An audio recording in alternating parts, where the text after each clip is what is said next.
2020 June 15 రాత్రి లడాఖ్లోని గాల్వానా లోయలో జరిగిన ఘటన భారత్ చరిత్రలోనే కాదు, ఆసియా రాజకీయాల్లో ఒక కీలక పరిణామం. సముద్రానికి 14,000 అడుగుల ఎత్తులో తీవ్రమైన చలి మరియు ఆక్సిజన్ అందని పరిస్థితుల్లో భారత్ చైనా సైనికుల మధ్య ఘర్షణ జరిగింది.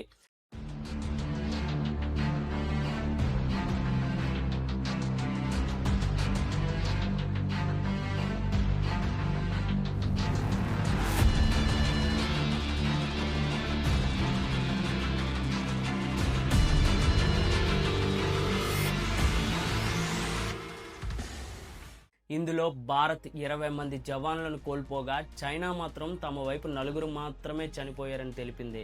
అయితే అమెరికా, రష్యా దేశాల ఇంటెలిజెన్స్ రిపోర్టు ప్రకారం చైనా సైనికులు 35 నుండి 45 మంది వరకు చనిపోయి ఉండొచ్చని అంచనా వేశారు. 1962 తరువాత ఇంత రక్తపాతం జరగడం ఇదే మొదటిసారి. కానీ ఇది కేవలం సరిహద్దు గొడవ మాత్రమే కాదనే వాదన ఇప్పుడు మొదలైంది. ఎందుకంటే ఇది చైనా కావాలనే క్రియేట్ చేసిన గొడవలా కనిపిస్తుంది. ఈ గొడవకు ముందు చైనా ఎల్ఏసీ అంతా సైన్యాన్ని మోహరించింది. ముఖ్యంగా Pangong so, Depsang, hot spring ప్రాంతాలలో భారీ సైన్యంతో పాటు రహదారులు, బంకర్లు, గన్స్, ఎయిర్ డిఫెన్స్ వ్యవస్థలను ఏర్పాటు చేసింది. ఇది చూసిన భారత్ కూడా ట్యాంకులు, బ్రహ్మోస్ క్షిపణులు, రఫేల్ యుద్ధ విమానాలతో సమానంగా స్పందించింది. ఆ టైంలో ఇది చిన్న స్థాయి ఘర్షణ కంటే శక్తి ప్రదర్శనలా కనిపించింది.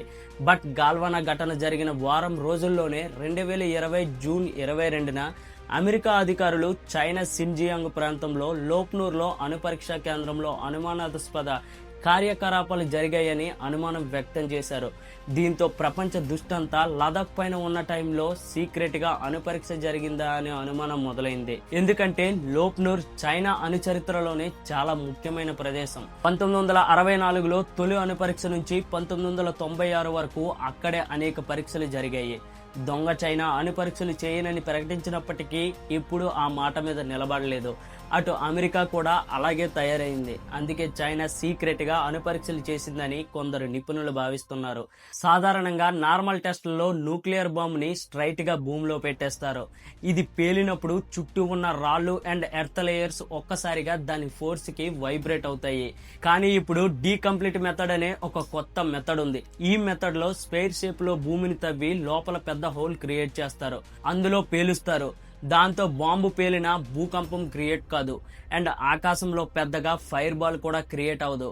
అందుకే చైనా డీకంప్లీట్ టెక్నిక్ ను ఉపయోగించి ఈ న్యూక్లియర్ టెస్ట్ చేసింది. ప్రస్తుతం ప్రపంచంలో సుమారు 12,000 అణువాయుధాలు ఉండగా అందులో చైనా దగ్గర అఫీషియల్ గా 500 నుండి 600 మాత్రమే ఉన్నాయని చెబుతున్నా 2030 నాటికి అవి 1000 దాటవచ్చని అమెరికా అంచనా వేస్తుంది. అలాగే వందల సంఖ్యలో కొత్త మిసైల్ శైలులు నిర్మాణంలో ఉండడం అనుమానాలను పెంచుతోంది. ఈ పరిస్థితుల్లో భారత దగ్గర 160 నుండి 180 అణువాయుధాలు అండ్ రెండో డేంజర్ అయిన అగ్ని-5 క్షిపణులు, ఐఎన్ఎస్ హరిహంత్ వంటి సామర్థ్యం ఉన్న ఆయుధాలు ఉన్నప్పటికీ చైనా అణువాయుధాల్లో వేగంగా విస్తరిస్తే భారత్ తన వ్యూహాన్ని తిరిగి ఆలోచించాల్సిన పరిస్థితి ఉంది. ఎందుకంటే చైనా, పాకిస్తాన్ వంటి దేశాలు అణుశక్తులను డెవలప్ చేయడం ప్రపంచంలోనే అత్యంత డేంజర్ సిచ్యువేషన్. గాల్వానా ఘటన లోప్నూర్ అణుపరీక్ష నుంచి ప్రపంచ దృష్టిని మార్చడానికి ఒకే టైంలో కావాలని చేశారా లేక అన్ఎక్స్పెక్టెడ్ గా జరిగిందా అనేది కన్ఫర్మ్ గా చెప్పలేము. కానీ ఒక విషయం మాత్రం నిజం, ప్రపంచం ఇప్పుడు చాలా యుద్ధ వాతావరణం వైపు కదులుతోంది. రష్యా ఉక్రెయిన్ వార్, తైవాన్ చుట్టూ పెరుగుతున్న టెన్షన్స్, అలాగే అమెరికా చైనా రిలేషన్స్ ని మనం గమనిస్తే ప్రపంచం మళ్ళీ ఒక కొత్త యుద్ధ వాతావరణంలోకి వెళుతుంది. మరియు అణువాయుధాల పోటీ కూడా రోజు రోజుకి పెరుగుతుంది.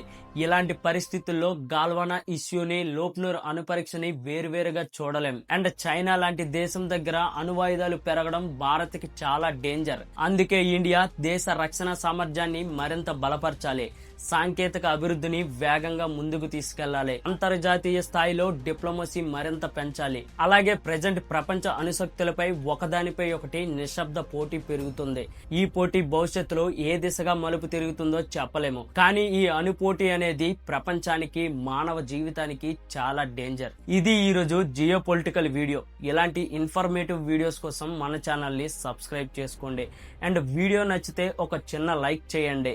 అలాగే నా వీడియోస్ మీరు డైలీ చూస్తే ప్రతి విషయం మీద ఎంతో కొంత అవగాహన పెంచే ప్రయత్నం చేస్తాను. జై హింద్.